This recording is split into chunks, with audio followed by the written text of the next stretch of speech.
नमस्कार दोस्तों, स्वागत है आपका माई स्मार्ट क्लास यूट्यूब चैनल पे। मैं हूं आपका दोस्त डॉक्टर दिनेश वाला और आज हम सीखने वाले हैं NCERT class 12 chemistry unit 5 surface chemistry की एक्सरसाइज का सॉल्यूशन। तो चलिए विदाउट वेस्टिंग टाइम स्टार्ट करते हैं आज का वीडियो। हमारा पहला क्वेश्चन है 5.1, distinguish between the meaning of the terms adsorption and absorption, give one example of each. तो चलिए पहले हम सीखने वाले हैं कि एडसॉर्प्शन क्या है और उसके बाद एब्सॉर्प्शन क्या है। The accumulation of a molecular species at the surface rather than the bulk of a solid और liquid it term as a adsorption.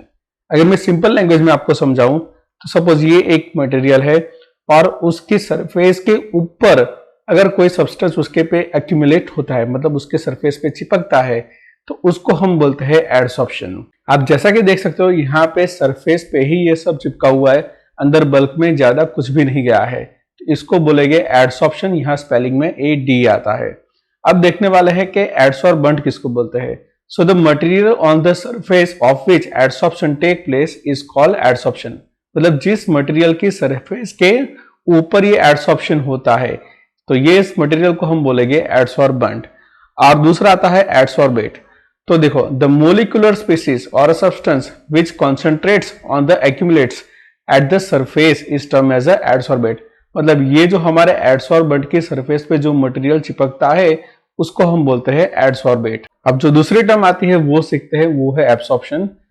The substance is uniformly distributed throughout the bulk of a solid is term as a absorption.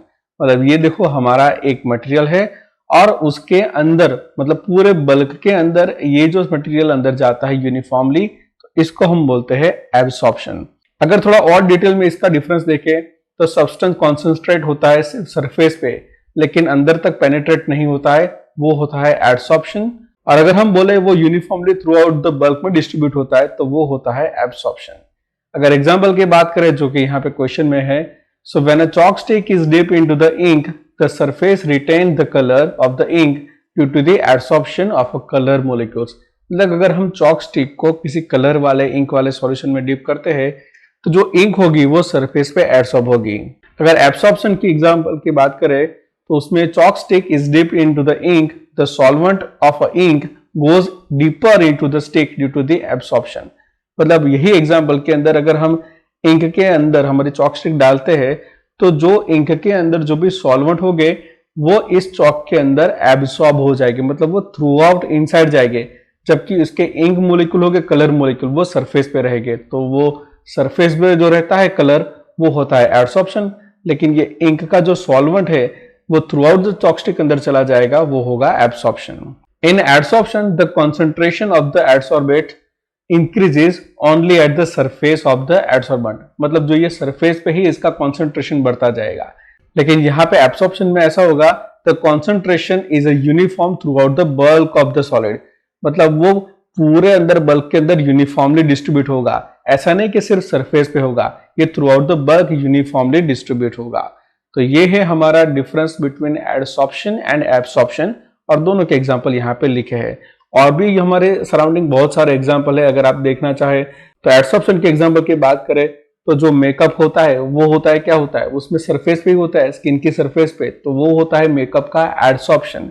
और अगर absorption की बात करें तो अगर आपके पास कोई स्पंज हो, अगर वो पानी में आप डाल दो तो स्पंज वो पूरा का पूरा पानी एब्सॉर्ब कर लेगा, तो वो होगा एब्सॉर्प्शन, और मेकअप उसको आप ले सकते हो एडसॉर्प्शन। हमारा नेक्स्ट क्वेश्चन है 5.2, What is the difference between physisorption and chemisorption. तो देखो, मैंने यहाँ पे वो जो डिफरेंस है वो डिस्प्ले कर दिया है, लाइक फिजिसॉर्प्शन और यहाँ पे है केमिसॉर्प्शन। तो फिजिसॉर्प्शन में ऐसा होगा, it arises because of the van der Waals forces. जबकि वान डर वाल्स फोर्सेस होते हैं तब वहां पे फिजिसॉर्प्शन होता है। लेकिन ये केमिसॉर्प्शन की बात करें, so it is caused by the chemical bond formation. मतलब यहाँ पे केमिकल बॉन्ड फॉर्म होगा तभी जाके केमिसॉर्प्शन होगा। अगर फिजिसॉर्प्शन की बात करें so it is not a specific in nature. मतलब कि इसमें ऐसा नहीं है कि इस एडसॉर्बेंट पे यही गैस एडसॉर्ब होगा, ऐसा कुछ भी नहीं है। मतलब हर कोई एडसॉर्बेंट पे कोई ना कोई गैस एडसॉर्ब होता ही है, तो ये होता है नॉट स्पेसिफिक। लेकिन केमिसॉर्प्शन की बात करें तो it is highly specific in nature. मतलब यहाँ पे सिलेक्टिवली होता है, लाइक हर कोई गैस हर कोई एडसॉर्बेंट पे एडसॉर्ब नहीं होता है, तो ये स्पेसिफिक होता है कि इस एडसॉर्बेंट पे यही गैस एडसॉर्ब होगा। अगर फिजिक्स ऑप्शन की बात करें तो it is reversible in nature. That means अगर गैस एडसॉर्ब हो चुका है तो उसके बाद वो रिमूव भी हो सकता है।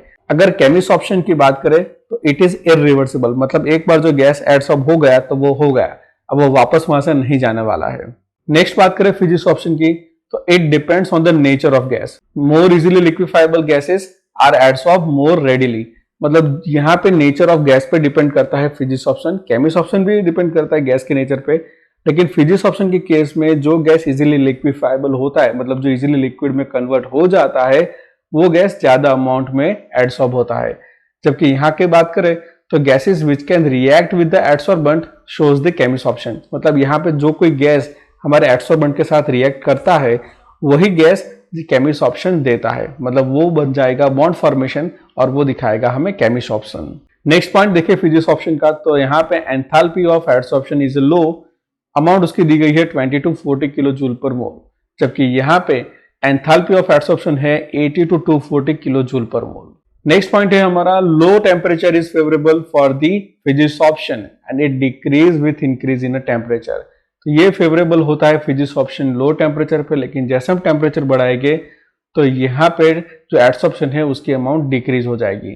जबकि chemisorption high temperature is favourable, it increases with increase in temperature, मतलब केमिस्ट ऑप्शन हाई टेम्परेचर पे होता है, जितना हम टेम्परेचर बढ़ाएंगे उतना ये केमिस्ट ऑप्शन इंक्रीज होगा। नेक्स्ट पॉइंट है फिजिक्स ऑप्शन में no appreciable activation energy is needed, मतलब ये लो एक्टिवेशन एनर्जी पे भी फिजिक्स ऑप्शन हो जाएगा क्योंकि यहाँ पे van der Waals forces involve है। जबकि केमिस्ट ऑप्शन में high activation energy is sometimes needed, of course यहाँ पे केमिकल बॉन्ड फॉर्म हो रहा है इसलिए हाई एक्टिवेशन एनर्जी उसको समटाइम्स चाहिए। नेक्स्ट पॉइंट है फिजिक्स ऑप्शन में it depends on the surface area, it increases with an increase in of surface area, और सेम पॉइंट यहाँ पे भी है। तो ये डिफरेंस नहीं, ये कॉमन पॉइंट है दोनों में कि जब भी एडसॉर्प्शन होता है तो वो सरफेस एरिया बढ़ने के साथ वो एडसॉर्प्शन इंक्रीज होगा, तो ये दोनों के अंदर कॉमन पॉइंट है। It is results into the multi layers of adsorption surface under high pressure. अब ये काफी इंपॉर्टेंट पॉइंट है कि जब भी फिजिक्स ऑप्शन होता है तो यहाँ पे मल्टी मोलिकुलर लेयर्स बनते हैं, मतलब एक लेयर उसके ऊपर दूसरा लेयर उसके ऊपर तीसरा लेयर, क्योंकि ये वान डेर वाल्स फोर्सेस है इसलिए यहाँ पे मल्टी लेयर्स पॉसिबल है। जबकि केमिस्ट ऑप्शन में it's results into the unimolecular layer, क्योंकि यहाँ पे बॉन्ड फॉर्म हो जाता है उसके बाद फर्दर लेयर्स नहीं बनते हैं, दैट मीन्स ये यूनि मतलब एक सिंगल मोलिकुलर लेयर होगा, इसलिए यहाँ पे लिखा है यूनिमोलिकुलर लेयर। हमारा नेक्स्ट क्वेश्चन है 5.3, give reason why finely divided substance is a more effective as an adsorbent. मैं आपको एक सिंपल बात बता दूं कि जो एडसॉर्प्शन है वो डिपेंड करता है सरफेस एरिया पे, मतलब जितना ज्यादा इफेक्टिव सरफेस एरिया उतना ज्यादा एडसॉर्प्शन। चलो विथ एग्जांपल मैं आपको बताता हूं कि ये सेंटेंस हम कैसे जस्टिफाई कर सकते हैं कि why finely divided substance is more effective as adsorbent. तो देखो यहाँ पे मेरे पास एक पार्टिकल है और ये पार्टिकल की साइज है 1 सेंटीमीटर बाय 1 सेंटीमीटर। अगर मैं इसका सरफेस एरिया कैलकुलेट करना चाहूँ तो पहले हम सिंपल एक साइड का सरफेस एरिया कैलकुलेट करेंगे, तो यहाँ पे होगा 1 बाय 1 सेंटीमीटर, मतलब 1 सेंटीमीटर मल्टीप्लाई बाय 1 सेंटीमीटर, तो उसका आंसर आएगा 1 सेंटीमीटर स्क्वायर। अब इस पार्टिकल के अंदर 6 सरफेस होगी इसलिए हम इसको मल्टीप्लाई करेंगे 6 से, तो 6 इंटू 1 सेंटीमीटर स्क्वायर, तो हमें इस जो पार्टिकल मिला ये वाला पार्टिकल का टोटल सरफेस एरिया मिला वो होगा 6 सेंटीमीटर स्क्वायर। अब मैं ऐसा करने वाला हूं कि इस पार्टिकल को डिवाइड करूंगा 8 पार्टिकल के अंदर, मतलब यहां से इसका पार्ट करूंगा यहां से भी इसके पार्ट करूंगा, तो टोटल हमें 8 पार्टिकल्स मिलेंगे। इसको हमने डिवाइड कर दिया है 8 पार्ट में, तो देखो ये रहे उसके 8 पार्ट्स, मतलब ये उसके 8 क्यूब बन गए, ये एक का हमने कन्वर्ट किया 8 में, इसलिए यहाँ पे जो इसकी साइज होगी वो होगी 0.5 और यहाँ पे भी होगी 0.5, क्योंकि 8 करने के लिए हमने यहाँ से भी 2 पार्ट किए हो गए, यहाँ से भी 2 पार्ट किए हो गए, तो ये भी 2 में डिवाइड हो जाएगा, ये भी 2 में डिवाइड हो जाएगा, तो ये लेंथ हमें मिलेगी 0.5 सेंटीमीटर और ये लेंथ भी मिलेगी हमें 0.5 सेंटीमीटर। ये हर एक यहाँ पे क्यूब है उन सबके लिए की वैल्यू होगा 0.5 इंटू 0.5। अगर हम ये वाले क्यूब की बात करें तो इसका सरफेस एरिया कैलकुलेट करने जाए एक साइड का तो वो होगा 0.5 इंटू 0.5 सेंटीमीटर, तो वो आंसर मिलेगा हमें 0.25 सेंटीमीटर स्क्वायर। तो ये तो एक साइड का हुआ, ये तो एक क्यूब है तो उसकी 6 साइड्स होगी, तो इसीलिए हम क्या करने वाले उसको 6 से मल्टीप्लाई करेंगे, तो 6 इंटू 0.25 सेंटीमीटर स्क्वायर, तो आंसर आएगा 1.5 सेंटीमीटर स्क्वायर। मतलब ये एक जो हमें क्यूब मिला भी छोटा सा, उसका टोटल सरफेस एरिया होगा 1.5 सेंटीमीटर स्क्वायर। लेकिन ये ऐसे कितने बने हैं इसमें से, तो 8 बने हैं। यहाँ पे देखो नीचे 4 है, ऊपर 4 है, तो हमें 8 से मल्टीप्लाई करेंगे इस 1.5 सेंटीमीटर स्क्वायर से, तो हमें जो टोटल सरफेस एरिया मिला वो होगा 12 सेंटीमीटर स्क्वायर। मतलब अगर आपके पास एक बड़ा सा क्यूब है 1/1 सेंटीमीटर का और उसको आप डिवाइड करते हो 8 में, तो उसका सरफेस एरिया पहले जो 6 था अब बढ़ गया 12। अब मैंने जस्ट आपको बताया कि जितना ज्यादा सरफेस एरिया होगा उतना ही ज्यादा एडसॉर्प्शन होगा। तो कहाँ 6 है और कहाँ 12 है, देखो टोटल उसका डबल हो गया सरफेस एरिया सिर्फ उसके 8 पार्ट करने से। तो इसीलिए कहा जाता है finely divided substance is a more effective as an adsorbent. हमारा नेक्स्ट क्वेश्चन है 5.4, what are the factors which influence the adsorption of a gas on a solid. तो यहाँ पे मैं लिस्ट आउट कर रहा हूँ फैक्टर्स कि कौन कौन से फैक्टर है जो अफेक्ट करते हैं एडसॉर्प्शन पे। तो पहला है नेचर ऑफ अ एडसॉर्बिंग गैस, मतलब जो गैस एडसॉर्ब हो रहा है उसका नेचर कौन सा है। दूसरा आता है surface area of the solid adsorbent, तो उसका सरफेस एरिया हमारा जो एडसॉर्बेंट है उसका कैसा है, ज्यादा सरफेस एरिया है या कम है। उसके बाद आता है प्रेशर, कि आप लो प्रेशर पे काम कर रहे हो या हाई प्रेशर पे। और उसके बाद फैक्टर आता है टेम्परेचर, आप टेम्परेचर इंक्रीज कर रहे हो डिक्रीज कर रहे हो, वो भी अफेक्ट करता है हमारे गैस के एडसॉर्प्शन पे। हमारा नेक्स्ट क्वेश्चन है 5.5, what is an adsorption isotherm, describe Freundlich adsorption isotherm. तो चलिए पहले समझते हैं कि एडसॉर्प्शन आइसोथर्म किसको कहते हैं। The variation in the amount of a gas adsorbed by adsorbent with pressure at a constant temperature can be expressed by a means of a curve termed as a adsorption isotherm। अब पहले इस definition को थोड़ा समझ लेते हैं कि ये आइसोथर्म क्या बोलते हैं। तो पहले आइसो का मतलब होता है कांस्टेंट और थर्म होता है टेम्परेचर, मतलब ये कांस्टेंट टेम्परेचर वाला ग्राफ है। तो देखो यहाँ पे लिखा है ना कांस्टेंट टेम्परेचर, लेकिन ये किस लिए हमने कांस्टेंट टेम्परेचर लिया है, तो हमने लिया है एडसॉर्प्शन के लिए। अब एडसॉर्प्शन क्या होता है, तो यहाँ पे देखो क्या लिखा है, अब variation in amount of a gas adsorb, मतलब ये जो गैस है वो किसी एडसॉर्बेंट पे एडसॉर्ब हो रहा है, उसका ग्राफ प्लॉट कर रहे हैं विथ प्रेशर और वहां पे टेम्परेचर रखते हैं कांस्टेंट, तो वैसे ग्राफ को हम बोलेंगे एडसॉर्प्शन आइसोथर्म। जैसा कि मैं अभी आपको यहाँ पे दिखा रहा हूँ, ये ग्राफ प्लॉट करा है, यहाँ पे ये प्रेशर है और यहाँ पे x/m। अब ये x क्या है m क्या है वो मैं आपको बताता हूँ कि m है एक एडसॉर्बेंट का मास और उस पे ये x जितना गैस एडसॉर्ब हुआ है वो है, तो उसको बोलते हैं x/m और यहाँ पे रखा है प्रेशर। अब ये यहाँ पे मेन ग्राफ प्लॉट किया 195 केल्विन पे, तो ये जो ग्राफ हमें मिला उसको हम बोलेंगे एडसॉर्प्शन आइसोथर्म। वैसे हमने दूसरा ग्राफ प्लॉट किया 244 केल्विन पे, तो ये भी हुआ एडसॉर्प्शन आइसोथर्म। और यहाँ पे तीसरा ग्राफ है 273 केल्विन पे, तो इन तीन को हम कह सकते हैं एडसॉर्प्शन आइसोथर्म। अब हम सीखने वाले हैं फ्रूंडलिच एडसॉर्प्शन आइसोथर्म, तो वो क्या है तो पहले समझ लेते हैं। Fruendlich in a 1909 gave an empirical relationship between the quantity of gas adsorbed by unit mass of a solid adsorbent and at a pressure at a particular temperature। देखो फ्रूंडलिच ने 1909 पे एक empirical relationship दिया और वो relationship था x/m versus p का at constant temperature। तो वो relationship ऐसा है कि x/m is equal to kp⁻1/n और ये n की वैल्यू होगी ग्रेटर देन 1। तो यहाँ पे देखो जो x और m क्या है वो फिर से बता दूं, जो कि मैंने यह भी पहले बताया था, where x is the mass of a gas adsorbed on a mass m of the adsorbent at a given pressure p। अब यहाँ पे k और n, जो यहाँ पे k लिखा है और ये n लिखा है ना, वो कांस्टेंट है which depend on the nature of the adsorbent and the gas at a particular temperature। तो ये दोनों कांस्टेंट है जिसकी वैल्यू डिपेंड करती है नेचर ऑफ द एडसॉर्बेंट पे और जो गैस है उस पे एट अ गिवन टेम्परेचर। अब हम और डिटेल में जाएंगे फ्रूंडलिच एडसॉर्प्शन आइसोथर्म में। So the relationship is generally represented in the form of a curve where a mass of a gas adsorb per gram of adsorbent is plotted against the pressure. तो जैसे कि हमने आगे graph में देखा था, तो वैसा ही यहाँ पे फिर से लिखा हुआ है कि ये जो आइसोथर्म होता है उसमें क्या दिखाया जाता है, तो जो भी गैस हुआ है एडसॉर्ब उसका मास विद पर ग्राम ऑफ एडसॉर्बेंट, और वो यहाँ पे पर्टिकुलर टेम्परेचर पे हमें दिखाया जाता है। ये टेम्परेचर थ्रू आउट दी पूरे एडसॉर्प्शन पे कांस्टेंट ही रहता है। This curves indicate at the fixed pressure there is a decrease in a physical adsorption with increase in temperature. अगर हम यहाँ पे कोई एक पॉइंट ले ले तो वो होगा हमारा फिक्स प्रेशर वाला पॉइंट। उस फिक्स प्रेशर वाले पॉइंट पे अगर आप देखोगे कि 195 केल्विन पे ये एडसॉर्प्शन अमाउंट है ज्यादा।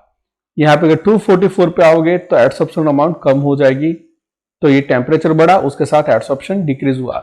वैसे ही आप फिर से थोड़े और टेम्परेचर हायर पे आओगे 273 केल्विन, तो यहाँ पे भी एडसॉर्प्शन धीरे धीरे डिक्रीज हो रहा है। This curve always seems to approach the saturation at a high pressure. मतलब देखो यहाँ पे पहले लो प्रेशर था तो एडसॉर्प्शन धीरे धीरे ज्यादा हो रहा था, लेकिन जैसे हमने प्रेशर बढ़ाते गए तो एक ऐसे पॉइंट आएगा कि जहाँ पे हाई प्रेशर होता है तब ये जाके सैचुरेशन हो जाता है। मतलब और हाई प्रेशर पे यहाँ पे एडसॉर्प्शन में ज्यादा कुछ भी फर्क पड़ने नहीं वाला है, तो वो सैचुरेट हो जाएगा, मतलब वो ऑलमोस्ट कांस्टेंट हो जाएगा। अब हमने जो लास्ट इक्वेशन दिखी थी तो उसका हम एंटीलॉग करने वाले हैं। हमारे पास ये इक्वेशन थी ना, x/m = k p⁻⁴ इसका हम लॉगरिथम लेने वाले हैं। तो देखो ये हो जाएगा log x/m = log k + 1/n log p। अब इस इक्वेशन का यूज करके हम एक ग्राफ प्लॉट करने वाले हैं, तो ये इक्वेशन जरा ध्यान से लिख देना, क्योंकि इसके ऊपर से हम ग्राफ प्लॉट करेंगे। तो देखो यहाँ पे हमने ग्राफ प्लॉट किया है log x/m versus log p का, और इस ग्राफ के अंदर आप देखोगे तो ये अगर स्ट्रेट लाइन ग्राफ मिलता है तो हमारा फ्रुंडलिच आइसोथर्म वैलिड होगा, और अगर ये हमें स्ट्रेट लाइन नहीं मिल रहा है तो ये होगा नॉट वैलिड। अब इस ग्राफ में हम अगर स्लोप ले तो स्लोप की वैल्यू होगी 1/n, और यहाँ पे अगर हम इंटरसेप्ट ले तो ये जो इंटरसेप्ट की वैल्यू मिली वो होगी log k। So the Freundlich isotherm explains the behaviour of adsorption in an approximate manner. मतलब ये अप्रोक्सीमेट रिजल्ट आपको देता है, एग्जैक्ट रिजल्ट नहीं है। The factor 1/n can have a values between 0 and 1। मतलब ये जो 1/n की वैल्यू वो 0 and 1 के बीच में होती है। हमारी इक्वेशन जो है ना, log x/m = log k + 1/n log p holds good over a limited range of pressure. मतलब ये सभी जगह पे वैलिड नहीं होती है, कुछ प्रेशर के लिमिटेड रेंज में ही ये वैलिड होती है। वो कौन सी रेंज है तो मैं आपको बताऊं कि when 1/n = 0, अगर हम ये 1/n वैल्यू 0 ले ले तो हमारा x/m वो हो जाएगा कांस्टेंट, क्योंकि इस इक्वेशन में अगर आप ये यहाँ पे 0 ले लेते हो तो ये पूरा स्टेप निकल जाएगा, तो हो जाएगा log x/m = log k। That means the adsorption is independent of pressure, क्योंकि ये पूरे टर्म का कोई मतलब ही नहीं रहेगा, तो एडसॉर्प्शन हो जाएगा इंडिपेंडेंट ऑफ प्रेशर। और जबकि हम 1/n की वैल्यू 1 ले तो यहाँ पे 1/n = 1 हो जाएगा, तो log k and log p दोनों रहेंगे। log k तो कांस्टेंट है, तो ये रहेगा log p, मतलब x/m is proportional to p हो जाएगा। तो यहाँ पे लिखा है ना, so when 1/n = 1, x/m = kp, that means x/m is proportional to p। मतलब ये जो अमाउंट ऑफ एडसॉर्प्शन है वो डायरेक्टली प्रोपोर्शनलिटी होगी किसके साथ, प्रेशर के साथ। तो ये लिखा है ना, adsorption varies directly with pressure. मतलब प्रेशर बढ़ाएंगे तो वो बढ़ेगा, कम करोगे तो वो कम हो जाएगा, इसलिए यहाँ पे ये लिखा हुआ है। Both the condition are supported by the experimental result. ये दोनों कंडीशन एक्सपेरिमेंट के साथ मैच हुई है। The experimental isotherm always seems to approach to the saturation at a high pressure. This can not be explain the Freundlich isotherm, thus it fails at a high pressure. देखो जब भी ये high pressure होता है तब यहाँ पे saturation level आ जाता है, और उस टाइम पे ये फ्रुंडलिच आइसोथर्म हो जाता है फेल। इसलिए हम हाई प्रेशर पे फ्रुंडलिच एडसॉर्प्शन आइसोथर्म अप्लाई नहीं करते हैं। हमारा नेक्स्ट क्वेश्चन है 5.6, what do you understand by activation of adsorption and how it is achieved. तो activation means to increase the adsorbing power of the adsorbent. हमारा जो एडसॉर्बेंट है उसका हम एडसॉर्बिंग पावर कैसे इंक्रीज कर सकते हैं, उसको हम कहते हैं एक्टिवेशन।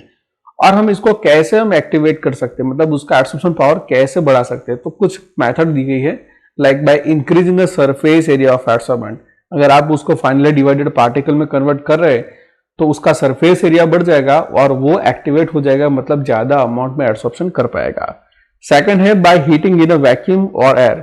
जब भी आप एडसॉर्बेंट को वैक्यूम और एयर में हीट करते हो तो अगर उसके ऊपर पहले से कोई भी सब्सटेंस एडसॉर्ब हुआ है तो वो वहां से रिमूव हो जाएगा और उसके लिए न्यू सरफेस मिल जाएगी एडसॉर्ब होने के लिए, तो भी वो एक्टिवेट हो जाएगा। तो ये जो दो मेथड है उसका यूज करके आप एडसॉर्बेंट की अमाउंट को इंक्रीज कर सकते हो। नेक्स्ट हमारा क्वेश्चन है 5.7, what role does adsorption play in a heterogeneous catalyst. देखो हेट्रोजीनियस कैटालिसिस क्या होता है वो पहले हम समझ लेते हैं। The catalytical process in which reactant and the catalyst are in a different phases is known as a heterogeneous catalysis। मतलब ऐसी catalytical process जिसके अंदर reactant and catalyst दोनों डिफरेंट फेजेस में हो, मतलब एक सॉलिड हो तो एक गैस हो, एक गैस हो तो एक सॉलिड हो, मतलब उन दोनों सबके फेजेस डिफरेंट हो, ऐसी रिएक्शन को हम बोलेंगे heterogeneous catalysis. A combination between dinitrogen and dihydrogen to form ammonia in the presence of finely divided ion in Haber process. This is the example of heterogeneous catalysis. जैसा कि आप देख सकते हो यहाँ पे नाइट्रोजन और हाइड्रोजन की रिएक्शन है जिससे अमोनिया फॉर्म होता है और ये हैबर प्रोसेस है। इसके अंदर Fe as a catalyst use होता है। आप जैसा कि देख सकते हो कि नाइट्रोजन गैस फेज में है, हाइड्रोजन गैस फेज में, अमोनिया भी गैस फेज में, लेकिन हमारा जो Fe है वो सॉलिड फेज में है। तो ये दोनों के फेज अलग अलग हो गए, दैट मीन्स इसको बोलेंगे हम heterogeneous catalysis. The reactant are in a gaseous state while the catalyst is in a solid state. The reactant in a gaseous state in a solution are adsorb on the surface of the solid catalyst. तो यहाँ पे होगा ऐसा कि ये जो reactant gaseous phase में है वो हमारे Fe मतलब सॉलिड पे एडसॉर्ब हो जाएंगे और यहाँ पे कैटालिसिस होगा। The increase in a concentration of reactant on the surface increases the rate of reaction. तो जैसे हम नाइट्रोजन और हाइड्रोजन का कंसंट्रेशन इंक्रीज करेंगे तो वो सरफेस पे ज्यादा एडसॉर्ब होगा और रेट ऑफ रिएक्शन भी इंक्रीज होगा। Adsorption being a exothermic process, the heat of adsorption is utilised for the enhancing the rate of a reaction. हमको पता है कि जो एडसॉर्प्शन होता है वो एक्सोथर्मिक प्रोसेस होता है और वो जो भी हीट रिलीज हुई है वो ये रिएक्शन को कैटेलाइज करने में यूटिलाइज हो जाएगी, मतलब वो हीट को एब्सॉर्ब करेगी हमारी रिएक्टेंट और रिएक्शन और भी ज्यादा फास्ट हो जाएगी। तो यहाँ पे रेट ऑफ रिएक्शन इंक्रीज होगा। अब हेट्रोजीनियस कैटलिस्ट में जो भी स्टेप है वो मैं आपको बताता हूँ कि कैसे ये रिएक्शन होती है। तो पहला स्टेप होता है diffusion of reactant to the surface of a catalyst, मतलब हमारा जो भी रिएक्टेंट है वो कैटलिस्ट के सरफेस पे डिफ्यूज होगा। सेकेंड स्टेप है adsorption of reactant molecules on the surface of catalyst. अब ये डिफ्यूज होकर नजदीक आ गए सरफेस के पास, फिर वहां सरफेस पे उनका एडसॉर्प्शन होगा। नेक्स्ट है occurrence of the chemical reaction on the catalyst surface through the formation of intermediate, मतलब अब ये सरफेस पे एडसॉर्ब होकर आ गया और उसके बाद वहां पे जो हमारा कैटलिस्ट है उसकी सरफेस पे केमिकल रिएक्शन होगी। नेक्स्ट स्टेप है desorption of a reaction product from catalyst surface and thereby making a surface available again for more reaction occur। अब देखो पहले वो डिफ्यूज होकर सरफेस पे आ गए, फिर उसका एडसॉर्प्शन हुआ, फिर वहां पे केमिकल रिएक्शन हुई और जो भी प्रोडक्ट बनी उसका डिसॉर्प्शन होगा। डिसॉर्प्शन का मतलब होता है एडसॉर्प्शन का अपोजिट, मतलब एडसॉर्प्शन में वो सरफेस पे डिपोजिट हुए थे लेकिन डिसॉर्प्शन में वहां से सरफेस से वो चले जाएंगे, मतलब कि जो सरफेस पे प्रोडक्ट बनी है वो डिसॉर्ब हो जाएगी, मतलब वहां से वो चली जाएगी। अब जब भी वो प्रोडक्ट वहां सरफेस पे से चली जाएगी तो वहां पे एक न्यू सरफेस मिलेगी, मतलब वहां पे एक फ्रेश एरिया क्रिएट हुआ, वहां पे न्यू एडसॉर्प्शन पॉसिबल होगा। और अगेन जो नेक्स्ट स्टेप है वो है diffusion of reaction products away from the catalyst surface, मतलब अब हमारी जो रिएक्शन की प्रोडक्ट बनी है वो कैटलिस्ट के सरफेस पे डिफ्यूज होके चली जाएगी दूर। तो जब भी हेट्रोजीनियस कैटालिसिस होता है तो इसमें ये सारे स्टेप वन बाय वन होते हैं और रिपीटेडली होते जाते हैं और हमें हमारी प्रोडक्ट कंटिन्यूअस मिलती जाती है। हमारा नेक्स्ट क्वेश्चन है 5.8, Why is adsorption always exothermic? ये जो एडसॉर्प्शन होता है ऑलवेज एक्सोथर्मिक क्यों होता है? तो देखिए इसका मतलब हम समझते हैं कि क्यों ऐसा होता है। So during adsorption there is always a decrease in residual forces of a surface, that is there is a decrease in surface energy which appears as a heat. Adsorption therefore is invariably an exothermic process. तो देखो जब भी adsorption होता है तो यहाँ पे surface पे जो रेसिडुअल फोर्सेस है वो डिक्रीज होते हैं, दैट मीन्स यहाँ पे जो सरफेस एनर्जी है वो डिक्रीज होती है और वो in the form of heat release होती है, इसलिए एडसॉर्प्शन एक्सोथर्मिक प्रोसेस होती है। तो यहाँ पे हम ऐसा कह सकते हैं कि delta H of adsorption is always negative. मतलब आपने पहले देखा था ना कि जब भी हीट ऑफ एडसॉर्प्शन की बात करें तो वो नेगेटिव होती है। When a gas is adsorb the free movement of the gas molecules become restricted. तो देखो यहाँ पे क्या होगा, जो गैस फ्रीली मूवमेंट कर रहे थे उसके मोलिक्यूल्स अब वो तो सरफेस पे आ गए तो उनकी फ्री मूवमेंट क्या हुई, रिस्ट्रिक्टेड हुई। और जब भी इसकी फ्री मूवमेंट रिस्ट्रिक्टेड हुई तो उसकी एंट्रोपी भी हो जाएगी decrease. So the delta S of gas is also negative. So adsorption is thus accompanied by decrease in enthalpy as well as decrease in entropy. देखो यहाँ पे एंथैल्पी भी कम हो रही है और साथ में एंट्रोपी भी कम हो रही है। और हमें पता है कोई भी अगर प्रोसेस हो वो कब स्पॉन्टेनियस होती है, तो जिसमें डेल्टा जी कैसा होना चाहिए, नेगेटिव होना चाहिए। सो तभी जाके वो रिएक्शन स्पॉन्टेनियस होती है। हमारे पास इक्वेशन है delta G is equal to delta H minus T delta S. अब इस इक्वेशन में डेल्टा जी नेगेटिव कब होगा? If delta H has sufficient high negative value as minus T delta is positive, तब जाके डेल्टा जी नेगेटिव हो सकता है। तो देखो यहाँ पे जो एडसॉर्प्शन प्रोसेस हो रही है which is a combination of two factor, delta G is negative, तो उसमें कौन कौन से फैक्टर है? Delta H and delta S. As the adsorption process delta H becomes less and less negative, तो ये धीरे धीरे क्या हो जाएगा? Less and less negative.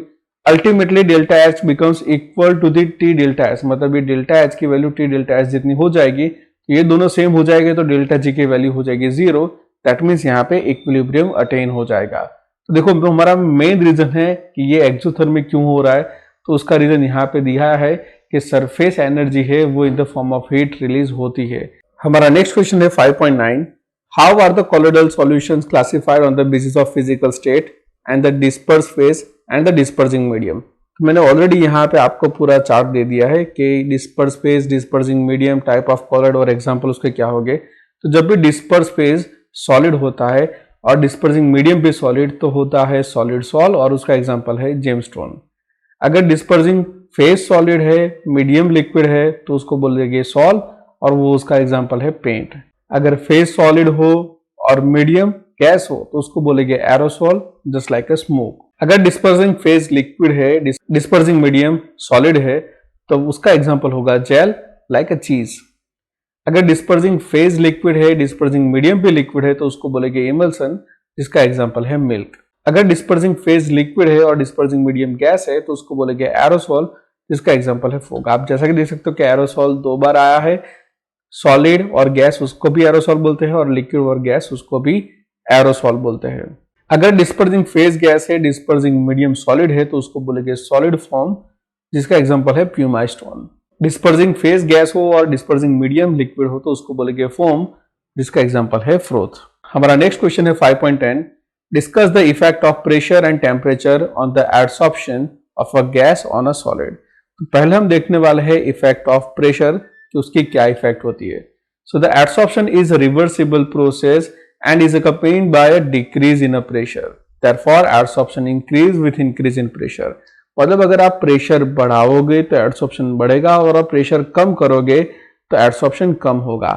हम इस प्रोसेस को रिवर्स भी कर सकते हैं। अगर हमने प्रेशर कम कर दिया तो जो एडसॉर्प्शन है वो रिवर्सिबल हो जाएगा, मतलब वो वहां से निकल जाएगा, मतलब जो भी सब्सटेंस वहां पे सरफेस पे लगा हुआ है वो वहां से रिमूव भी हो सकता है।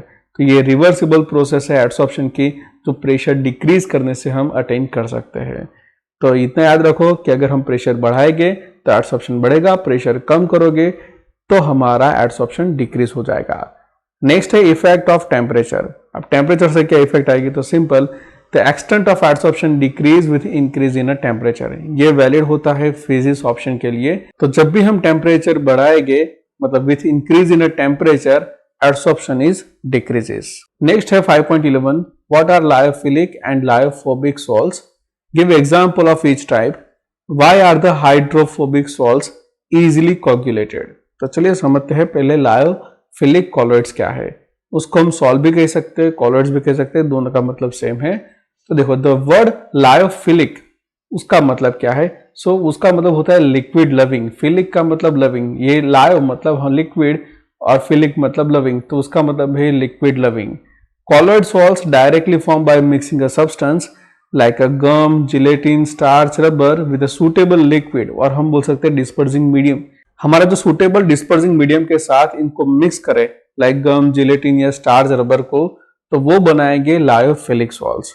An important characteristic of this salts is that if dispersing medium is separated from the disperse phase, the salt can be reconstituted by a simply remixing with the dispersion medium. That is why these salts are also called as a reversible salt. मतलब एक बार आपने इस salt को बना दिया, उसके बाद उसके अंदर से जो भी आपका डिस्पर्सिंग मीडियम था उसको आप रिमूव कर देंगे और बाद में उसको अगेन रिमिक्स करते हैं, मतलब बाद में उसको ऐड करोगे तो फिर से सॉल्ट बन जाएगा।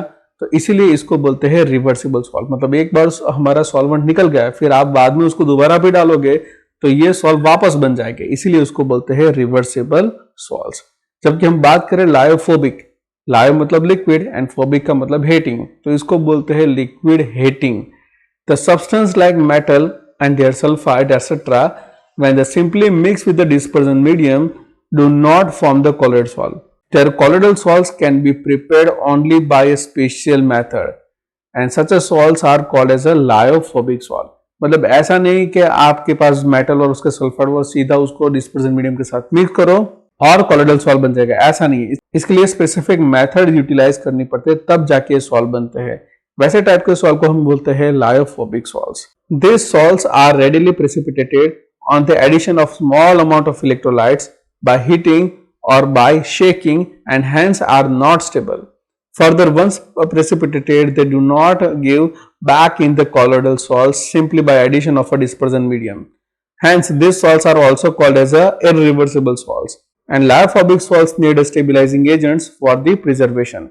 देखो ये जो सॉल्व होते हैं इनको प्रेसिपिटेट आउट कर सकते हैं। अगर हम थोड़ी सी अमाउंट ऑफ इलेक्ट्रोलाइट डालें, हीटिंग करें या शेकिंग करें, तो ये जो है उसके प्रेसिपिटेट फॉर्म हो जाएंगे और ये जो प्रेसिपिटेट फॉर्म हो गए उसके बाद वो वापस कभी भी सॉल्व नहीं बन सकते। अगर आप चाहे जितना भी डिस्पर्सिंग मीडियम डाल दो तो भी ये वापस कॉलोइडल सॉल्व में नहीं कन्वर्ट हो गए और इसीलिए इसको बोलते हैं इररिवर्सिबल सॉल्व्स। अगर आपको इसको प्रिजर्व करना है तो उसके अंदर आपको डालने पड़ेंगे स्टेबिलाइजिंग एजेंट, तभी जाके वो स्टेबिलाईज हो गए और लॉन्ग टाइम के लिए आप उसको प्रिजर्व कर पाओगे। हमारा नेक्स्ट क्वेश्चन है 5.12। What is the difference between the multimolecular and macromolecular colloids? Give one example of each. How are associated colloids different from these two type of colloids? तो देखो पहले multimolecular colloids क्या है वो समझते हैं। On dissolution, a large number of atoms or smaller molecules of a substance aggregate together to form a species having a size of a colloidal range that is a 1 to the 1000 nanometer. The species thus form are called as a multimolecular colloid. तो जब भी हम dissolution करते हैं तब large number of atoms और smaller molecules ये जब एग्रीगेट हो जाते हैं एक दूसरे के साथ, मतलब एक दूसरे के साथ जुड़ जाते हैं और उनकी साइज इंक्रीज होती है और वो साइज नियर अबाउट होती है 1 to 1000 नैनोमीटर, जो कि रेंज है कॉलोइडल पार्टिकल की। और उस रेंज में जब वो आ गए तो उसको हम बोलेंगे मल्टीमोलिकुलर कॉलोइड्स, क्योंकि इसमें कई सारे एटम्स या मोलिक्यूल्स पार्टिसिपेट कर रहे हैं, इसीलिए इसको बोलते हैं मल्टीमोलिकुलर कॉलोइड्स। अगर हम एग्जांपल की बात करें, अ गोल्ड सॉल्व में contain a particle of a various size having a many atoms. दूसरा एग्जांपल है sulphur solve consist of particles containing 1000 और मोर एसिड सल्फर मोलिक्यूल्स। मतलब इतने सारे सल्फर मोलिक्यूल्स या गोल्ड पार्टिकल कंबाइंड होके ऐसे सॉल्व जो बनाते हैं जिसमें उसकी साइज हो जाती है कॉलोइडल रेंज में, तो उसको हम बोलेंगे मल्टीमोलिकुलर कॉलोइड्स। दूसरा आता है मैक्रोमोलिकुलर, तो वो क्या है वो समझते हैं हम। So macromolecules in suitable solvent form a solution in which the size of a macromolecules may be in the range of the colloidal range. So this system are called as a macromolecular colloids. These colloids are quite stable and resembles to the true solution in a many respect. देखो macromolecules मतलब ये जो बड़े molecule है उसकी बात कर रहे हैं, तो इन सुटेबल सॉल्वेंट जब भी हम इस मोलिक्यूल्स को डालते हैं तो उनकी साइज जो होती है वो राउंड अबाउट हमारे कॉलोइडल पार्टिकल की रेंज में आ जाती है, इसलिए इसको बोलते हैं मैक्रोमोलिकुलर कॉलोइड्स। देखो ये उसकी साइज ऑलरेडी होती है इतनी कॉलोइडल रेंज में, तो जब भी सुटेबल सॉल्वेंट डालते हैं हम तो वो बन जाते हैं उसके सॉल्व्स। तो ये कुछ ही सेंस में हमारे ट्रू सॉल्यूशन के जैसे भी रोल प्ले करते हैं। एक एग्जांपल की बात करूं तो naturally occurring macromolecules are starch, cellulose, protein, enzymes. मतलब अगर आप स्टार्च को पानी में डाल दो, सेल्यूलोज को पानी में डिसॉल्व करो तो वो बन जाएंगे हमारे मैक्रोमोलिकुलर कॉलोइड्स। कुछ मैन मेड मैक्रोमोलिक्यूल्स है like polythene, nylon, polystyrene, synthetic rubber. तो ये है हमारे मैन मेड मैक्रोमोलिकुलर कॉलोइड, तो जो उसको सुटेबल सॉल्वेंट में डिसॉल्व करेंगे तो हमारे मैक्रोमोलिकुलर कॉलोइड्स फॉर्म हो जाएंगे। अगर हम बात करें एसोसिएटेड कॉलोइड्स की, जिसको मिसेल्स भी कहते हैं, तो उसमें क्या होता है, there are some substance which at a low concentration behave as a normal strong electrolytes, but at a higher concentration exhibits a colloidal behavior due to the formation of aggregates. The aggregates particles thus form are called micelles.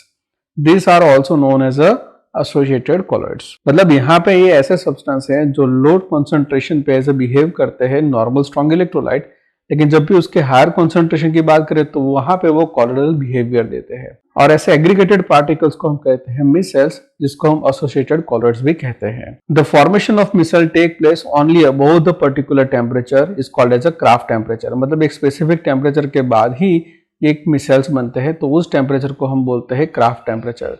And above the particular concentration called as a critical micelle concentration. तो ये जो micelle है वो सभी concentration पे नहीं बनते, एक पर्टिकुलर कॉन्सेंट्रेशन जिसके बाद ही ये मिसल फॉर्मेशन होता है, तो वो मिनिमम जो कॉन्सेंट्रेशन है उसको हम बोलेंगे क्रिटिकल मिसल कॉन्सेंट्रेशन है। अगर टेम्परेचर इतना टिके, मतलब क्राफ्ट टेम्परेचर जितना और कॉन्सेंट्रेशन CMC से ज्यादा है, तभी जाके क्या होता है, ये मिसल फॉर्मेशन होता है। On the dilution this colloids revert back to the individual ions. अगर हम डाइल्यूट करेंगे CMC से ज्यादा तो वो वापस अपने आयंस बना देगा, मतलब वो अब एग्रीगेटेड कॉलोइड्स नहीं रहेगा। So surface active agent such as soaps and synthetic detergent belongs to this class. तो हमारे जो सोप है और डिटर्जेंट है वो इस क्लास से बिलोंग करते हैं, जिसको हम बोलते हैं associated colloids. For soap CMC is 10⁻⁴ to 10⁻³ mole per litre. और इसके भी दो पार्ट होते हैं, लायोफोबिक एंड लायोफिलिक पार्ट, मतलब एक ही मोलिक्यूल के अंदर आपको दो पार्ट मिलेंगे। And micelle have contain many as 100 molecules और द मोर, मतलब इसके अंदर, मतलब ये जो एसोसिएटेड कॉलोइड्स है ना, उसमें 100 या 100 से ज्यादा भी मोलिक्यूल्स होते हैं। तो इस तरह से ये अलग पड़ते हैं हमारे associated colloids from the macromolecules and multimolecular. तो यहाँ पे पर्टिकुलर टेम्परेचर कॉन्सेंट्रेशन भी देखना पड़ता है और ये वापस रिवर्ट बैक टू आयन भी हो जाता है। तो इस तरह से ये डिफरेंट है from the previous two classes.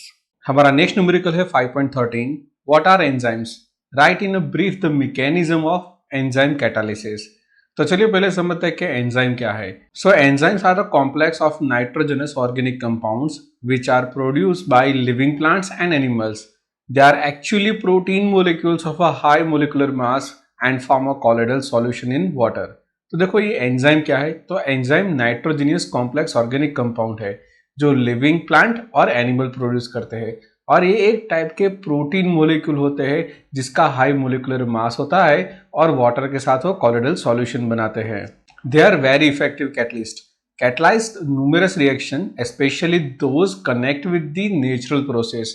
Numerous reactions that occurs in the bodies of animals, plants and maintain in life process are catalyzed by the enzyme. मतलब ये जो हमारा एंजाइम है ना, वो ऐसा कैटलिस्ट बिहेव करते हैं। एनिमल हो या प्लांट की बॉडी में कितनी भी सारी रिएक्शंस होती है और ये रिएक्शन जो कैटलाइज होती है वो एंजाइम से होती है। मतलब ये हम बोल सकते हैं एंजाइम को कि वो एक बायो कैटलिस्ट है।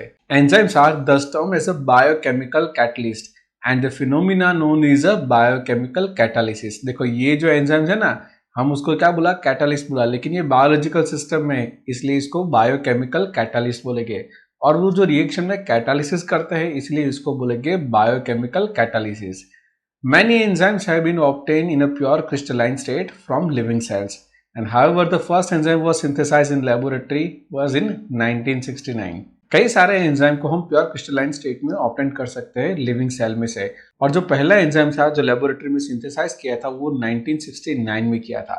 हमारे पास ये कुछ लिस्ट है, लाइक एंजाइम है, उसका सोर्स है और एंजाइमेटिक रिएक्शन है। मतलब ये इन्वर्टेज एंजाइम है जो यीस्ट में से मिलता है, वो सुक्रोज का ग्लूकोज एंड फ्रुक्टोज में कन्वर्जन करता है। वैसे यहाँ पे जाइमेज, diastase, maltase, urease and pepsin ये सब एंजाइम्स लिखे हैं, यहाँ पे इनके सोर्स है, और वो जो कैटालिटिकल रिएक्शन कर रहे हैं वो रिएक्शंस यहाँ पे दी गई है। अब हम देखने वाले कि एंजाइम काम कैसे करते हैं। तो एंजाइम की सरफेस पे कई सारी कैविटीज होती है और इन कैविटीज में active group like NH2, COOH, SH और OH होते हैं। अब इन ग्रुप के साथ हमारा जो भी मोलिक्यूल है, जो मतलब रिएक्टेंट है जिसको हम सबस्ट्रेट कहते हैं, वो वहां पे फिट होके लॉक हो जाता है। तो जब भी वो सबस्ट्रेट हमारे एंजाइम के साथ लॉक हो जाता है एक्टिव ग्रुप के साथ, तो वहां पे बन जाता है एक्टिवेटेड कॉम्प्लेक्स, और ये एक्टिवेटेड कॉम्प्लेक्स डिकम्पोज होके बनती है हमारी प्रोडक्ट। चलो हम मैकेनिज्म जरा देखते हैं डिटेल में। तो यहाँ पे है E मतलब एंजाइम, S है सबस्ट्रेट, और ये ES मतलब यहाँ पे बनने वाला है एक्टिवेटेड कॉम्प्लेक्स। तो हमारा एंजाइम ऐसे यहाँ पे की काम करता है, ये रहा हमारा सबस्ट्रेट और ये दोनों लॉक हो गए, मतलब ये बन गया हमारा एक्टिवेटेड कॉम्प्लेक्स। दूसरे स्टेप में ऐसा होगा कि ये जो हमारा एक्टिवेटेड कॉम्प्लेक्स है ये डिकम्पोज हो जाएगा और यहाँ पे जो हमारा रिएक्टेंट था वो बन गया है प्रोडक्ट। अब ये प्रोडक्ट यहाँ से डिटैच हो जाएगी, मतलब ये activated complex gives enzyme back and product. और अगेन ये हमारी जो की है, मतलब हमारा एंजाइम है, वो वापस एक दूसरे साइकिल में जाएगा और अगेन ऐसे रिएक्टेंट टू प्रोडक्ट में कन्वर्ट करेगा। हमारा नेक्स्ट क्वेश्चन है 5.14, how are colloids classified on the basis of physical state of components, nature of disperse phase and interaction between disperse phase and disperse medium. तो चलिए सबसे पहले हम देखने वाले हैं कि फिजिकल स्टेट ऑफ कंपोनेंट से कैसे उसको क्लासिफाई कर सकते हैं। जैसा कि आपको दिख रहा है यहाँ पे disperse phase solid liquid and gas रखा है, यहाँ पे dispersion medium solid liquid gas वैसे करके रखा है, और यहाँ पे टाइप ऑफ कॉलर भी लिखा है, और यहाँ दिए गए हैं उसके एग्जांपल्स। लाइक अगर डिस्पर्जन फेज सॉलिड हो, डिस्पर्जन मीडियम भी सॉलिड हो तो उसको बोलते हैं सॉलिड सॉल्व, जिसका एग्जांपल है जेमस्टोन। अगर डिस्पर्जन फेज सॉलिड हो, डिस्पर्जन मीडियम लिक्विड हो तो उसको बोलते हैं sol, just like a paint. अगर डिस्पर्जन फेज सॉलिड हो, डिस्पर्जन मीडियम गैस हो तो उसको कहते हैं aerosol, just like a smoke. अगर लिक्विड डिस्पर्जन फेज हो और सॉलिड डिस्पर्जन मीडियम हो तो उसको जेल कहते हैं, और उसका एग्जांपल है चीज। अगर डिस्पर्जन फेज और डिस्पर्जन मीडियम दोनों लिक्विड हो तो उसको कहते हैं इमल्सन, लाइक मिल्क। मिल्क के अंदर जो फैट होती है वो लिक्विड फॉर्म में होता है, इसीलिए डिस्पर्जन फेज और डिस्पर्जन मीडियम दोनों लिक्विड हो गए, इसलिए उसको इमल्सन कहा जाता है। अगर डिस्पर्जन फेज लिक्विड हो और डिस्पर्जन मीडियम गैस हो तो उसको एरोसॉल कहते हैं, जस्ट लाइक अ फोग। देखो यहाँ पे एरोसॉल एक बार भी आया था और ये दूसरी बार एरोसॉल आया। तो जब भी डिस्पर्जन मीडियम गैस होता है तो उस टाइम पे हमें एरोसॉल मिलता है। अगर डिस्पर्जन फेज गैस हो और डिस्पर्जन मीडियम सॉलिड हो तो उसको सॉलिड फॉर्म कहते हैं, जस्ट लाइक अ प्यूमाइट स्टोन। अगर डिस्पर्जन फेज गैस हो, डिस्पर्जन मीडियम लिक्विड हो तो उसको कहते हैं फॉर्म, और उसका एग्जांपल है फ्रोथ। तो ये रहा फिजिकल स्टेट ऑफ कंपोनेंट के अकॉर्डिंग टू कॉलर्ड का क्लासिफिकेशन। सेकंड क्लासिफिकेशन है according to the nature of disperse phase. तो सिंपल, अगर water as a dispersion medium है तो उस टाइप के सॉल्व को हम एक्वासॉल या हाइड्रोसॉल कहेंगे। अगर अल्कोहल है एज अ मीडियम तो उसको बोलेंगे अल्कोसॉल। अगर बेंजीन है डिस्पर्जन मीडियम तो उसको बोलेंगे बेंजोसॉल, और अगर गैस है तो उसको बोलेंगे एरोसॉल। हमारा थर्ड है interaction between disperse phase and dispersion medium. तो उसको कैसे क्लासिफाई करेंगे? So depending upon the nature of interaction between the disperse phase and disperse medium we can categorise into the two part. तो उसको हम categorise कर सकते हैं दो पार्ट में, according to the lyophilic and lyophobic. Lyophilic का मतलब होता है सॉल्वेंट लविंग या सॉल्वेंट अट्रैक्टिंग, एंड लायोफोबिक का मतलब होता है solvent repelling. So if water is a dispersion medium, it terms as a hydrophilic or hydrophobic. अगर डिस्पर्जन मीडियम में वाटर यूज हुआ है तो उसको हम बोलेंगे हाइड्रोफिलिक मतलब वाटर लविंग, और हाइड्रोफोबिक मतलब वाटर हेटिंग। हमारा नेक्स्ट क्वेश्चन है 5.15, एक्सप्लेन व्हाट इज ऑब्जर्व। अब उसमें पहला हमारा क्या है क्वेश्चन? तो देखो पहला क्वेश्चन है when a beam of light is pass through a colloidal solve. तो जब भी हम किसी लाइट को मतलब बीम ऑफ लाइट को कॉलोइडल सॉल्यूशन में से पास करते हैं तो वहां पे हमें लाइट का पूरा पाथ दिखता है, तो इसको बोलते हैं हम टिंडल इफेक्ट, और वो बीम को बोलेंगे हम टिंडल कॉन, और वो पूरा पाथ उसका इल्यूमिनेट हो जाएगा, मतलब वो दिखेगा, और ये होता है स्कैटरिंग ऑफ लाइट से। सेकंड है an electrolyte like NaCl is added to the hydrated ferric oxide sol. तो जब भी हम NaCl ऐड करेंगे फेरिक हाइड्रोक्साइड के सॉल्व के अंदर तो वहां पे वो कोगुलेट हो जाएगा, क्योंकि जो फेरिक ऑक्साइड होता है वो पॉजिटिवली चार्ज होता है, और यहाँ पे सोडियम क्लोराइड के जो क्लोराइड आयन है उसको न्यूट्रलाइज कर देंगे, इसलिए अब ये स्टेबल नहीं रहेगा। मतलब अब हमारा फेरिक ऑक्साइड का जो सॉल्व है वो स्टेबल नहीं रह पाएगा और वो कोगुलेट हो जाएगा। नेक्स्ट है electric current is pass through the colloidal solve. तो ये जो कॉलोइडल पार्टिकल होते हैं उन पे आइदर पॉजिटिव या नेगेटिव चार्ज होता है, और डिस्पर्जन मीडियम में उसका अपोजिट चार्ज होता है, जिससे होल सिस्टम न्यूट्रल रहे। लेकिन जब भी हम इलेक्ट्रिक करंट पास करते हैं तब ये जो कॉलोइडल पार्टिकल है वो अपोजिट चार्ज की ओर मूव होते हैं, और वहां जाके वो न्यूट्रलाइज हो जाते हैं, इसी वजह से वो चार्ज खो देते हैं और वो कोगुलेट हो जाते हैं। मतलब अब हमारा कॉलोइडल सॉल्यूशन एग्जिस्ट नहीं करेगा, वो कोगुलेट हो जाएगा। हमारा नेक्स्ट क्वेश्चन है 5.16, what are emulsions, what are their different types, give example of each. तो देखो जब भी लिक्विड लिक्विड कॉलोइडल सिस्टम होती है, मतलब डिस्पर्जन मीडियम एंड डिस्पर्जिंग फेज दोनों लिक्विड लिक्विड होते हैं, तब जाके इमल्सन बनता है। तो जब भी दो इमिसिबल लिक्विड को हम शेक करते हैं तब जाके हमें इमल्सन मिलता है। अब ये इमल्सन के दो टाइप होते हैं, और वो कौन से टाइप है तो देखो मैं आपको दिखाता हूँ। पहला आता है ऑयल डिस्पर्स इन वाटर, जिसको O/W टाइप कहते हैं। लाइक यहाँ पे जो मेन पार्ट है ये ब्लू कलर का दिख रहा है वो वाटर है, और उसके अंदर ऑयल पार्टिकल ऐसे डिस्पर्स हुए हैं, मिल्क, वैनिशिंग क्रीम एटसेट्रा, ये सब एग्जाम्पल है ऑयल इन वाटर के। लाइक मिल्क के अंदर ये लिक्विड फैट्स होती है जो वाटर के अंदर डिस्पर्स हुई होती है, तो इसीलिए इसको oil disperse in water type का इमल्सन कहते हैं। जबकि दूसरे टाइप में इससे अपोजिट होता है, उसको बोलते हैं वाटर डिस्पर्स इन ऑयल। मतलब यहाँ पे मैक्सिमम अमाउंट होता है डिस्पर्जन मीडियम की वो ऑयल होता है, और उसके अंदर ये वाटर की ड्रॉपलेट्स होती है, just like butter and cream, जिसमें मैक्सिमम अमाउंट ऑयल की होती है और उसमें मिनिमम अमाउंट मतलब ये जो छोटे छोटे ड्रॉपलेट दिखते हैं वो वाटर के होते हैं, इसीलिए उसको बोलते हैं वाटर इन ऑयल टाइप। तो ये दो मेन टाइप है इमल्सन के। हमारा नेक्स्ट क्वेश्चन है 5.17, how do emulsifier stabilise emulsion, name of two emulsifiers. तो देखो ये इमल्सन के अंदर ये इमल्सिफायर कैसे उसको इमल्सन को स्टेबलाइज करेंगे।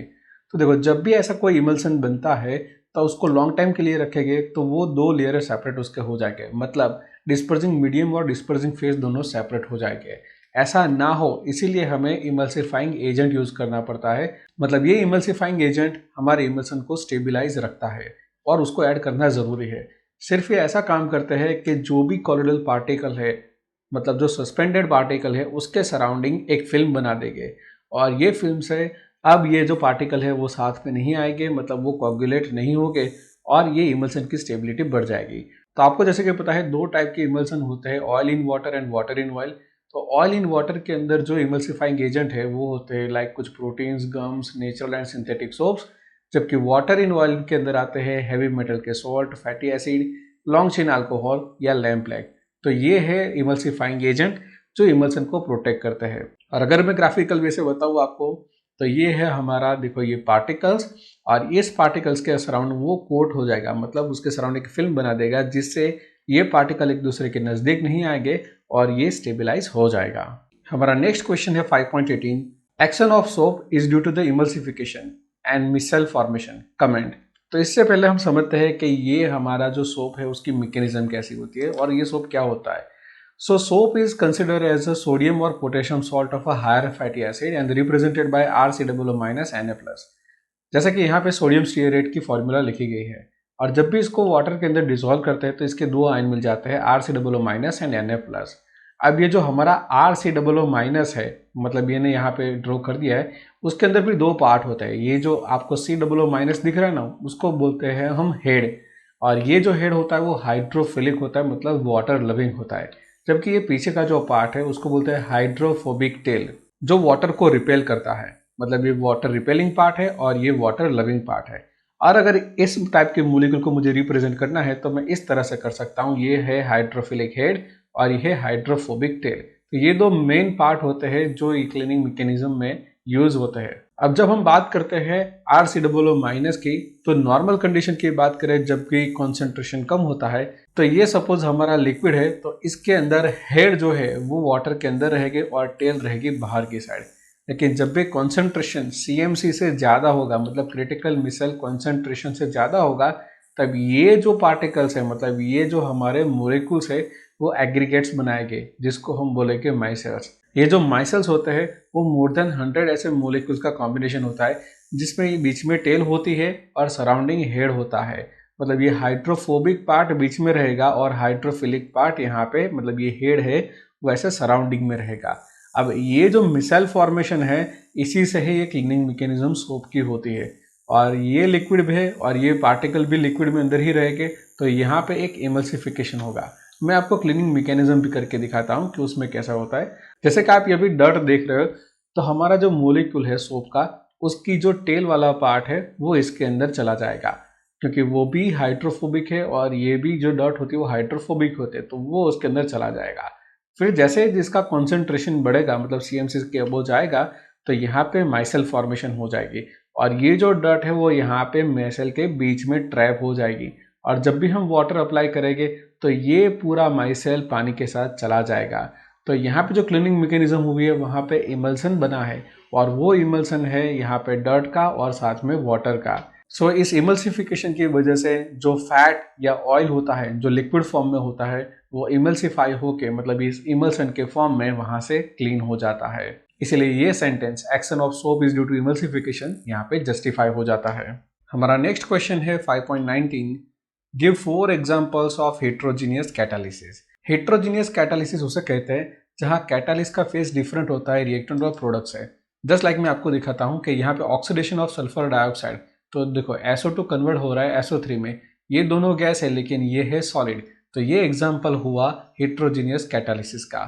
दूसरा एग्जाम्पल है यहाँ पे प्रोडक्शन ऑफ अमोनिया का, N2+3H2 gives 2Na3। ये सभी reactant and product gaseous phase में, जबकि ये Fe सॉलिड फेज में है। One more example like Oswald process का है, जहाँ पे अमोनिया कन्वर्ट हो रहा है NO के अंदर, और यहाँ पे भी ये गैस, ये गैस, ये भी गैस, ये भी गैस, और यहाँ पे ये सॉलिड फेज में है। तो ये भी एग्जांपल हुआ हेट्रोजीनियस कैटालिसिस का। और यहाँ पे वन मोर एग्जांपल है वेजिटेबल ऑयल का, वेजिटेबल घी में कन्वर्जन, जिसको हम डालडा घी कहते हैं। तो यहाँ पे ये वेजिटेबल ऑयल लिक्विड में है, हाइड्रोजन गैस है, और यहाँ पे हमें सॉलिड मिला है। लेकिन ये सब देखो अलग अलग फेज में, मतलब ये हमारा निकल सॉलिड है, ये लिक्विड है, और ये गैस है। तो इसे भी हम बोलेंगे हेट्रोजीनियस कैटालिसिस। हमारा नेक्स्ट क्वेश्चन है 5.20, what do you mean by activity and selectivity of a catalyst. तो चलिए पहले जानते हैं एक्टिविटी क्या है। So the activity of catalyst depends upon the strength of a chemisorption to a large extent. मतलब हमारा जो कैटलिस्ट है वो कितना केमिसॉर्प्शन कर सकता है। अब जितना केमिसॉर्प्शन करेगा उतनी ज़्यादा उसकी स्ट्रेंथ होगी, मतलब उतना वो ज़्यादा एक्टिव होगा। दैट मीन्स उतना कैटालिसिस फास्ट होगा। It has been found that the hydrogenation reaction, the catalytical activity increases from group 5 to group 11 metals, with the maximum activity being shown by the group 7 and 9 element of the periodic table। मतलब देखो यहाँ पे hydrogenation reaction ये सभी 5 to 11 के सभी metals कर सकती है, लेकिन ग्रुप 7 और 9 के एलिमेंट्स है वहाँ पे एक्टिविटी मैक्सिमम देखने को मिलती है। तो हम एक्टिविटी को ऐसा कह सकते हैं कि कौन सा कैटलिस्ट ज़्यादा इफेक्टिव है कैटालिसिस में, इसे हम कहते हैं एक्टिविटी। दूसरा आता है सिलेक्टिविटी। सिलेक्टिविटी समझने के लिए हम एग्जांपल लेके हाइड्रोजन एंड कार्बन मोनोऑक्साइड का। तो मैंने यहाँ पे 3 रिएक्शन लिखे हैं, जहाँ पे रिएक्टेंट पे है carbon monoxide and hydrogen gas. यहाँ पे हमने चेंज किया है कैटलिस्ट, लाइक यहाँ पे निकल लिया है, यहाँ पे कॉपर जिंक ऑक्साइड Cr2O3, और यहाँ पे कॉपर लिया है। तो आप जैसा कि देख सकते हो कि हमने जैसे कैटलिस्ट को चेंज किया, यहाँ पे प्रोडक्ट भी डिफरेंट मिल गई। लाइक जैसे हमने निकल यूज किया तो प्रोडक्ट में हमें मिथेन मिला, यहाँ पे मिथेनॉल मिला, और यहाँ पे मिला हमें formaldehyde in the case of copper. तो जैसे जैसे हम चेंज करते जाएंगे कैटलिस्ट को, उसके अकॉर्डिंग टू हमें प्रोडक्ट भी डिफरेंट मिलेगी। तो इसके ऊपर से हम कह सकते हैं कि जो भी प्रोडक्ट आती है वो हाईली सिलेक्टिव होती है on the basis of catalyst, के जिस तरह से आप कैटलिस्ट सिलेक्ट करोगे उसके अकॉर्डिंग टू आपकी प्रोडक्ट मिलेगी। तो ये होता है सिलेक्टिविटी। हमारा नेक्स्ट क्वेश्चन है 5.21, describe some features of catalysis by zeolite. तो पहले समझते हैं कि जियोलाइट क्या है। तो जियोलाइट होते हैं सेल्फ सिलेक्टिव कैटलिस्ट जिसका हनीकॉम्ब लाइक स्ट्रक्चर होता है, और इसके अंदर एल्यूमिनियम और सिलिकॉन टाइप का एक 3 डायमेंशनल नेटवर्क होता है। इसको हम एल्यूमिनियम सिलिकेट्स भी कह सकते हैं, जिसके अंदर सिलिकॉन, एल्यूमिनियम और ऑक्सीजन प्रेजेंट होता है। अब ये जो होती है स्ट्रक्चर के अंदर कैविटी, और इस कैविटी से हमें कैटालिटिकल एक्टिविटी मिलती है। अब ये जो जियोलाइट होता है वो सिंथेसाइज भी होते हैं और नेचर में भी अवेलेबल होते हैं।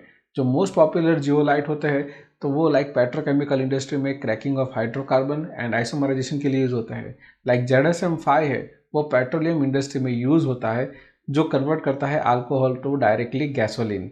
नेक्स्ट क्वेश्चन है 5.22, what is a self selective catalyst. तो ये जो सेल्फ सिलेक्टिव कैटलिस्ट है वो जियोलाइट ही है। मतलब ये जो अभी हमने लास्ट आंसर देखा वो सेम टू सेम आंसर रहेगा कि वो एक एल्यूमिनियम सिलिकेट है जिसमें 3 डायमेंशनल नेटवर्क होता है, जिसमें पोर्स होते हैं, और ये पोर्स और ये कैविटी जियोलाइट की कैटालिटिकल एक्टिविटी में पार्टिसिपेट करती है।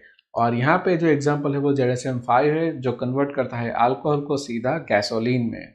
हमारा नेक्स्ट क्वेश्चन है 5.23, explain the following term electrophoresis, coagulations, dialysis and Tyndall effect.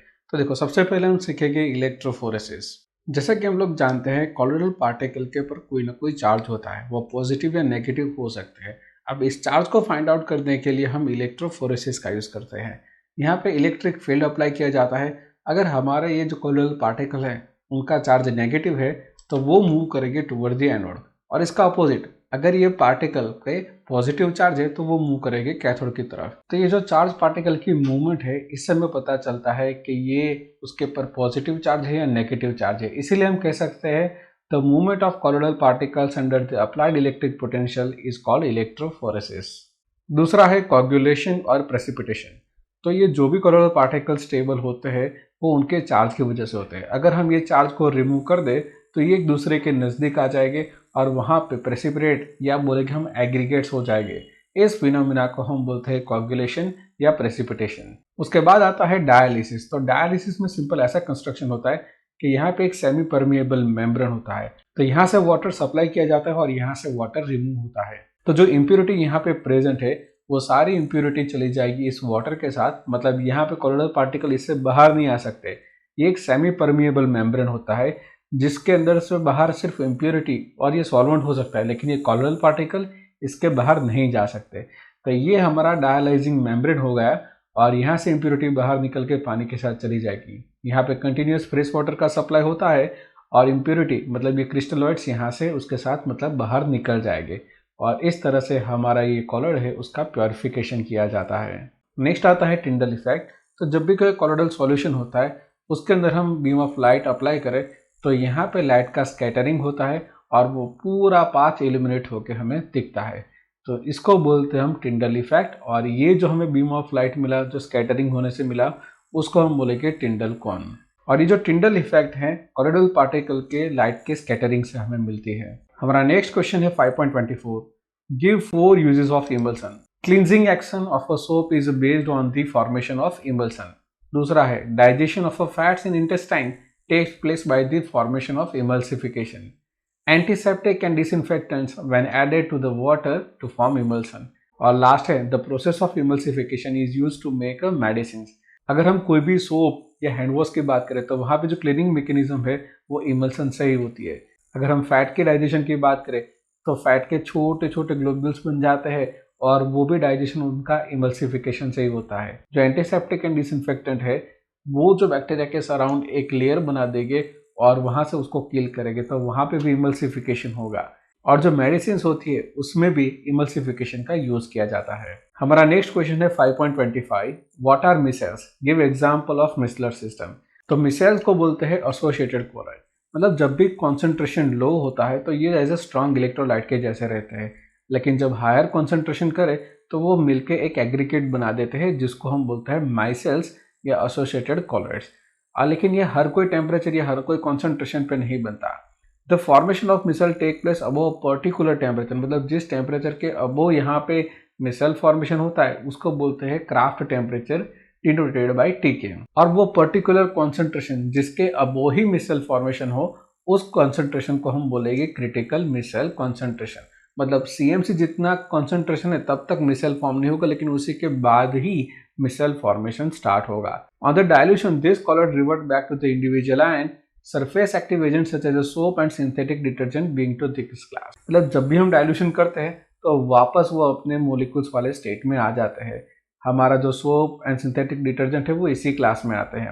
अगर सोप की बात करें तो उनकी सीएमसी वैल्यू होती है 10⁻⁴ टू 10⁻³ मोल पर लीटर।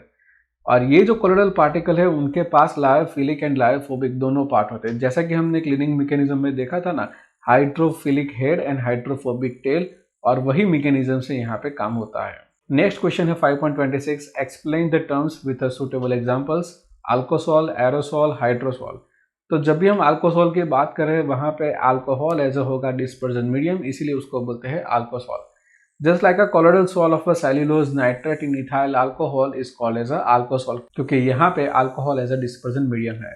जब भी डिस्पर्जन मीडियम गैस होता है तो हम उसको बोलते हैं एरोसॉल। जस्ट लाइक एग्जांपल यहाँ पे है fog. Hydrosol, a colloidal solution having a water as a dispersion medium. कि जब भी वाटर डिस्पर्जन मीडियम होता है तो उसको हम बोलते हैं हाइड्रोसॉल, और उसका एग्जांपल है यहाँ पे स्टार सॉल और गोल्ड सॉल। हमारा नेक्स्ट क्वेश्चन है 5.27। Comment on the statement colloid is not a substance but a state of a substance. तो देखो, इसको जस्टिफाई करने के लिए पहले हमें समझना पड़ेगा कि डिफरेंट स्टेट क्या होते हैं। लाइक अगर हम बात करें कॉमन सॉल्ट की, तो जब इसको हम डिजोल्व करते हैं वाटर में तो वो सिंपल आयोनाइज हो जाता है और सॉल्यूशन बना देता है। लेकिन अगर इस कॉमन सॉल्ट को हम बेंजीन के अंदर डिजोल्व करें तो वो ऐसा आयोनाइज नहीं होगा, वो बनाएगा कोलोइडल सॉल्यूशन। मतलब एक सेपरेट क्लास है उसका। अगर हम कोलोइडल के पार्टिकल की साइज की बात करें तो वो होता है between 1 nanometre to the 1000 nanometre. अगर ट्रू सॉल्यूशन होता तो उसकी साइज बहुत ही कम होती, लेकिन ये जो साइज है वो है कोलोइडल की साइज। अगर हम सॉल्यूशन की बात करें तो वो होमोजीनियस सिस्टम होती है, वहां पे सब एक ही मीडियम के अंदर होता है, मतलब सबके फेज सेम होते हैं। लेकिन जबकि कोलोइड की बात करें तो वो हेट्रोजीनियस सिस्टम होती है, मतलब उसके अंदर डिस्पर्जन फेज अलग होता है, डिस्पर्जन मीडियम अलग होता है, और आप वहां पे उसको देख भी सकते हो। तो ये जो कोलोइडल है वो टोटली डिफरेंट है सॉल्यूशन से। अगर हम ट्रू सॉल्यूशन की बात करें तो वहां पे जो पार्टिकल्स होते हैं, मतलब जो कंस्टिट्यूएंट पार्टिकल, वो स्मॉल मोलिक्यूल्स या आयंस होते हैं। लेकिन यहाँ पे कोलोइड के केस में यहाँ पे पार्टिकल में होते हैं मैक्रो मोलिक्यूल भी हो सकते हैं, फिर एग्रीगेट्स भी हो सकते हैं, मैनी एटम्स और आयंस और बहुत सारे मोलिक्यूल्स भी हो सकते हैं। तो यहाँ पे देखो पार्टिकल की साइज बड़ी होती है। हम बात कर रहे हैं कॉलोइडल पार्टिकल की रेंज की, तो वो होती है 1 to 1000 नैनोमीटर के रेंज में, जबकि हमारे सॉल्यूशन के अंदर वो बहुत ही छोटे होते हैं, वो इस साइज में नहीं होते हैं। तो हम ये कह सकते हैं कि कॉलोइड कोई सब्सटेंस नहीं है, लेकिन एक स्टेट ऑफ अ सब्सटेंस है। दोस्तों अगर ये वीडियो आपको अच्छा लगा हो तो पहले लाइक करें, फिर दोस्तों के साथ इसको शेयर करें, और आपके कोई भी डाउट हो या क्वेश्चन हो या आपको कोई सजेशंस देना हो या आपको कोई रिव्यू देना हो इस वीडियो के बारे में, तो कमेंट सेक्शन में जरूर कमेंट लिखना।